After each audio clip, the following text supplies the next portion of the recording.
Hello, and welcome to the Night Sky Reader. I'm here with a story to help you relax, meditate, or gently drift to sleep. Tonight, blue sparks at low tide. Settle in, close your eyes if you'd like, and let's begin. The first flash is so small you almost think you imagined it. A line of foam reaches your shoes, thins around your toes, and as the water slides back over the dark packed sand, something under that retreating edge answers with a blue blink no larger than a fingertip. Then it is gone. Black water again. Gray foam, the dim shine of the shoreline under a nearly moonless sky.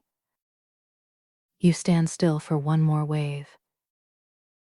This is a quiet nighttime beach at low tide, broad and level, the sand firm where the sea has just passed over it. The air is cool enough to notice on your cheeks and wrists, and it carries salt, a little mineral dampness, and the faint green smell of seaweed drying somewhere above the wash line. Farther out, the water is dark and unornamented. Close in, it moves with a low hush, never quite silence, never much more than a soft arrival and a soft return. You have come to watch bioluminescent plankton, and some part of your mind arrives with a plan already forming. Look here first. Walk a little farther. Wait for a stronger wave. Learn the pattern. Find the best spot. The habit is familiar, even here, with the ocean doing almost nothing but breathing over the shore. Your attention leans forward as if the night might reward efficiency.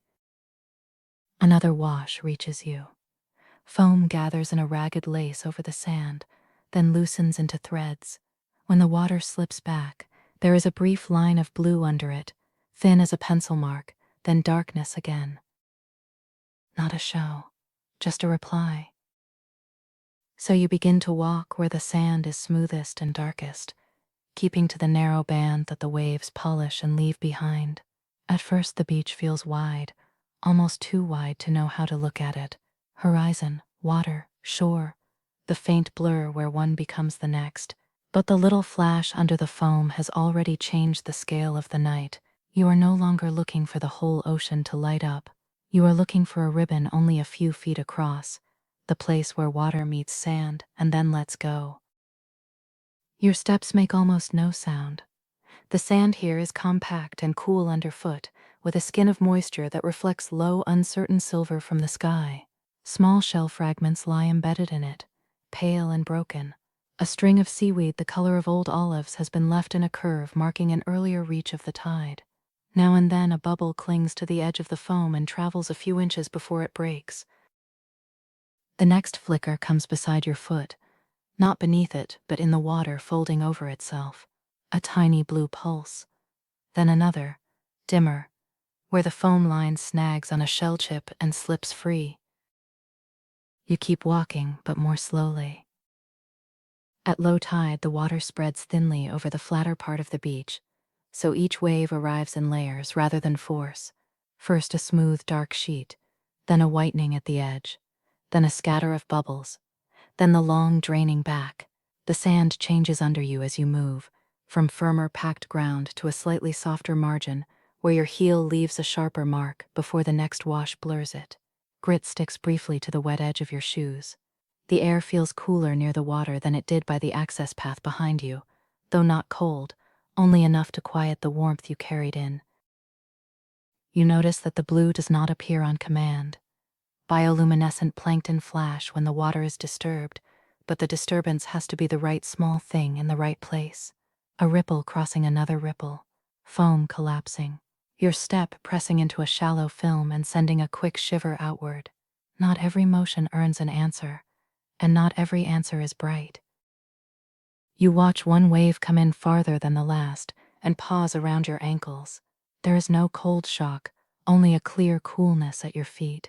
As the wash drains away, fine rivulets form around the slight rise of your step. For an instant, in 2 or 3 of those narrow channels, the water shows a thread of blue, so brief you only catch it because you were already looking down. The surf line teaches by repeating itself. Reach, thin, recede, again, a patient exactness. The beach that felt wide a few minutes ago organizes into one moving edge and the textures around it. Foam like torn lace, bubbles like clear beads, wet sand with a dark satin sheen, tiny troughs where the water gathers before choosing a path back to sea. You stop trying to watch the whole horizon for glowing waves. The better view is at your feet. As your pace slows, the night narrows in a pleasant way. The ocean is still there, the full dark mass of it, but it no longer asks to be taken in all at once. What matters is the next retreating skim of water over sand, the next place where the foam catches and unravels, the next brief answer. You take a step at the margin where the wash has just left a shining film. Your heel presses in. Water wells lightly into the print. For a second it fills with blue, not solid, not bright enough to claim the whole shape, but enough to mark the curve of it in commas of light, one along the heel, one by the arch, a smaller one at the toe. Then they fade before the next wave reaches them. That is the image that settles you more than any of the earlier flashes. Not the sea at a distance, not a luminous crest rolling in from the dark, just your own footprint, briefly written in blue and then released. You make another step a little farther on and watch again. This time the glow gathers along the edge where the water enters first. A thin electric seam, and vanishes almost as soon as the print is full. When the wash comes back, the outline softens. The mark remains as a dent in the sand for a moment longer than the light. Then that too begins to go. The beach has become a narrow working line now, a place measured in inches and seconds. A ripple folding over itself draws a blue thread no longer than your hand. Bubbles left in the receding foam sparkle faintly and then collapse into black water. A fragment of shell catches a shallow swirl and makes it turn just enough to light for an instant. The details are so near that you could miss them by hurrying. Part of you still wants to hurry a little anyway. There may be a brighter patch farther down, a cove where the water churns just right, a stretch of shore where bioluminescence in the surf gathers more visibly, and the little flashes become something almost continuous. The thought passes through your mind with the same tidy energy that probably organizes many other parts of your life. But each time it rises, the beach answers with another modest event close at hand, a blue stitch under the foam, a pale flicker in your step, enough to keep you here. So you stop walking. You stand in one place and let the waves come to you. After a minute, you lower yourself into a crouch, balanced above the wet margin, close enough to see how the water behaves when no one chases it. This is where low tide reveals its finer mechanics. Thin sheets draining back through channels no wider than a finger, foam flattening and breaking apart, small mounds of sand holding for a few passes and then melting into the level surface. The sea is never still, but at this distance it is all miniature revisions. The glow appears in miniature too, a dim blue bead inside a bubble, a short line where two trickles meet, a faint brightness when a swirl catches on a shell edge and turns, then nothing, then one more. The repetition is gentle enough that you stop waiting for a climax in each wave. You only watch what happens when the water touches, slides, loosens, leaves. A wash reaches farther and cools your ankle. Blue answers around the movement, very near the skin, then drains away with the water. Another wash does not glow at all. The next carries a small curved line of light in the foam, as if the edge has been briefly traced and erased. Because the bioluminescent plankton respond to motion, the bright moments belong to contact and pressure, to the sea working against itself in small ways. They do not stay. You breathe with the shore without meaning to count it. Water arrives, and you look. Water recedes, and you look. The night no longer feels like a scene arranged in front of you. It feels like a process continuing whether or not you catch every piece of it. The farther you remain in one place, the more the surface of the beach separates into layers. Above the wash line, drier sand lies dull and soft, marked by old footprints and wind. At the edge, the packed sand is darker and almost reflective, burnished. Over it, the sea leaves a skin of moving silver black that lasts only seconds. Foam rides on top of that in torn white patterns. Beneath everything, the blue waits for disturbance, not eager, not withheld, only responsive. Walking gave your attention a task. Standing here, you feel the leftover habit of wanting improvement, wanting the next wash to be brighter than the last, wanting the hour around low tide to deliver a clear best moment. The urge is not dramatic. It is only a slight internal lean, the old reflex to optimize even this. But the shoreline is too patient to argue with. It keeps doing the same few things with exquisite variation. Reach, lace, drain, fade, return. At the lowest water, the beach seems briefly to widen. The sea withdraws to its farthest quiet distance, leaving an open sheet of dark, wet sand between you and the next true line of moving water.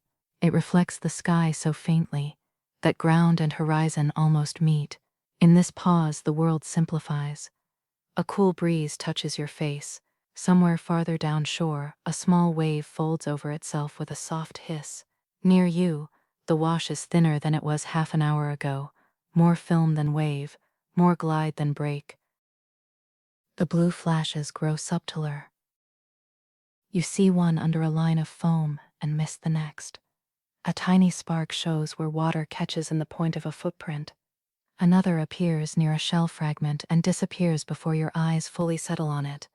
The urge to force something rises again, precisely because the scene is at its most restrained.